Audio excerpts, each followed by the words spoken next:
Hello, my name is Nick Portella. I'm one of the Health Promotion Services Program Managers here at the Next Door. And I have the pleasure of introducing Graciela Gomez. She's one of the community health workers here in our organization, and she's been doing amazing work in our community for decades at this point. And we have the pleasure of listening to her story and why she does the work she does. As an immigrant herself, Graciela has been a trusted member of this community for decades, and we're really honored to have her tell her story. This community has a special place in her heart. With a focus on migrant and seasonal farm workers, she really reaches out to the community in the best way she can by having a personal connection and building trust over decades of work.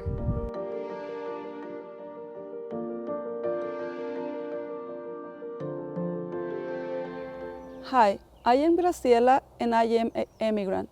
I came to the United States when I was 14 and I worked so hard. I tried to go to the school because I was a young woman and my father told me, no, we come here to work.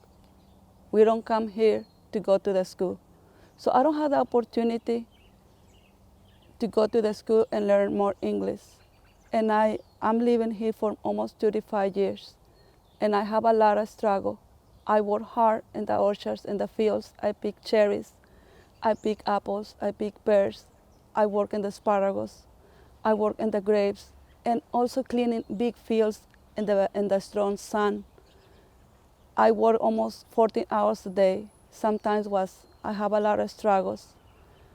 And made the minimum wage, like in that time was like 5.50. Now we have better opportunities to work. But I pay taxes. I do everything what we had to do. And then after 3 years that I was here, I went back to Mexico. And then I got married and get pregnant soon. And then when I see around me in Mexico and see how hard it was to live in there, if you got money, you got food. You don't have money, you struggle a lot. So I told my husband, we need to go back to Mexico, to United States to work. And he just told me, are you sure? And I said, yes, because I don't want my daughters or my kids grow up with this struggle in Mexico like me. Because in my village, we struggle a lot. And then he decided to come first so he can make a little bit of money and he can send it to Mexico so I can come. And then he came and then finally we made it and he sent the money so I can come to United States. And I got caught. They take me to jail like a young woman. I was for 3 days in the cell with 20 men around me. And I was pregnant and I was hungry. And I always remember I asked to the officer if I can have some strawberry to eat because I was so hungry. And he laughed in my face and he said, go to your country and you can have the many you want. So that was so hard for me because I don't understand. I just was asking for a strawberry and I was pregnant, but I was thinking that is human to share a strawberry. But he said no. So after 3 days, they take me back to Mexico, to the frontera, and at 2 o'clock in the morning, and I was so scared because I was just by myself. So I walked to the closest house, and they let me stay in there, but in the garage. And I was a lot of rats, and was a lot of different bags, and I was so scared. I don't sleep that night, the morning, and finally I called my husband and told him what happened. Finally, we found somebody so they can help us to cross the border again and again. And I crossed from the desert, and I crossed for the tunnel, for the sur places, because you try to just come. You don't care from where, you just try to come to the United States. When I made it, some people asked me, why you do that? Why you suffer so much when you try to come to the United States? And we come not because we don't love our country, we love our country. We left everything in there. We left our dreams, we left our family, but we don't want to suffer like with our kids. We just come to take care of our family because that is what you want. Your kids have a better opportunities, your kids have a better schools, your kids can have shoes, your kids can have clothes, your kids can have food. That is the more important for me to care. A lot of people try to cross and they die. And they don't get the dream like me, like more people than like me. So they die when they try to cross. But we don't care. We don't care to take that pain because that pain, if you die in there, you know you are fighting for something that you love, that is your family. And you made it, you know your family is going to have a better life. So we came to United States and I never get any help from welfare. I never get any help from the government because my husband, he say no, and I agreed. So we work so hard. What I say, we pay taxes, and we do everything what we had to do just to work and feed our families. And the winter was really hard because sometimes it's not because you don't want, but it's not work. It's so cold and it's a lot of snow. So sometimes we don't have milk, we don't have money to buy diapers, we don't have money to buy shoes, and we don't have any agencies to help us. So we struggle sometimes in the winter. And now that I had the opportunity to work for Next Door, and I had the opportunity to help a lot of immigrants peoples, and we are in fear. They are in fear because finally after 30 years, I got my papers, my green card, and it was a big relief because for a long time I was driving without driver license. For a long time I was driving with so many fear when the migration is going to get us.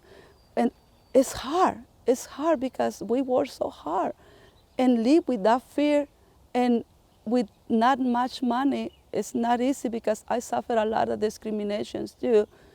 Sometimes I went to work and I was cleaning houses and I charged some amount and the people, they don't want me to pay me because they know I was undocumented. I never say I am illegal because a lot of people, we are illegals, we are undocumented. And it's hard to live that way. But we come here just to work and take care of our families.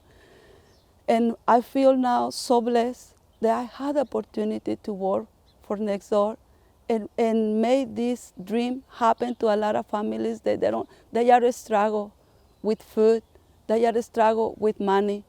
And when we helping them, I ask them, hey, is some help for you?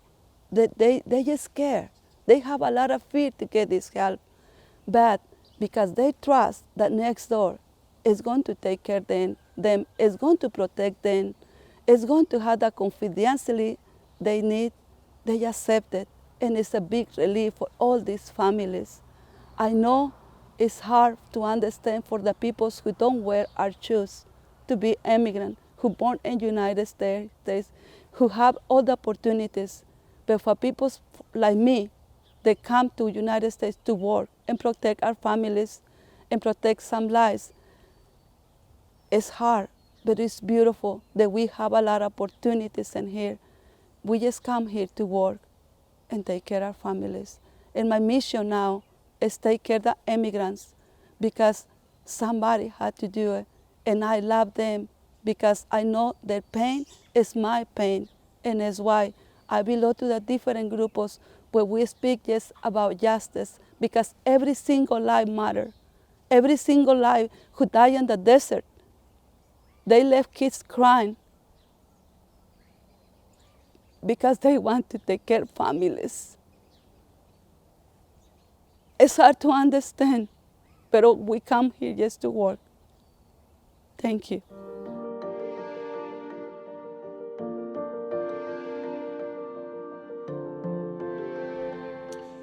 Okay, well, hi, my name is John Davies, and I'm here to ask you to make a donation to the Next Door, as I have done for a number of years, and I'll share a little story with you.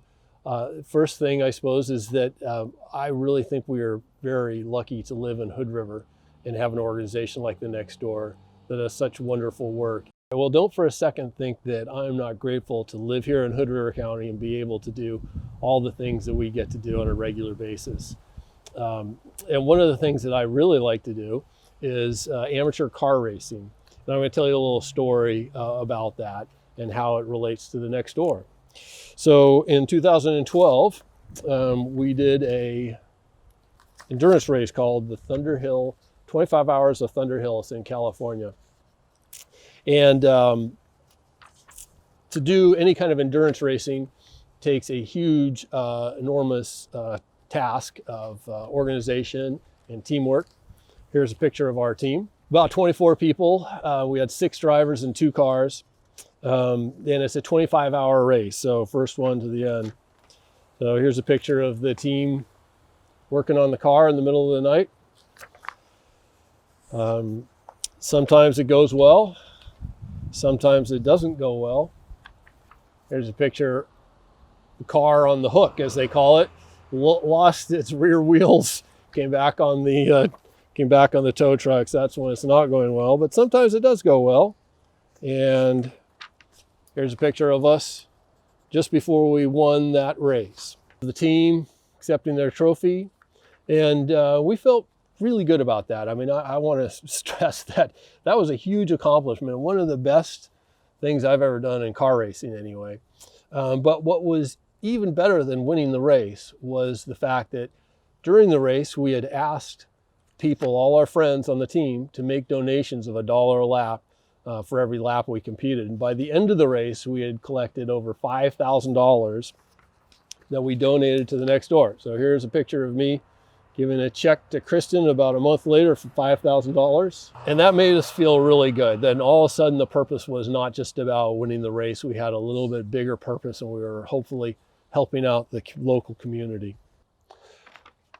So the story gets better than that. We won the race. That was a huge accomplishment. We were really excited. But years later, that same race came back to reward me in ways I hadn't anticipated. I was proofreading my daughter's college admittance letter, and she had picked that race and that donation as the topic for her essay.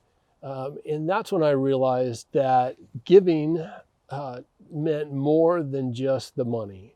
For me, it was a chance to give back to the community, but also to set an example of a role model for my daughter. And I'd encourage you to think of it the same way. In the end, the money you give out is going to make you feel good about yourself. So if you have the means, I encourage you to donate as much as you can to the Next Door.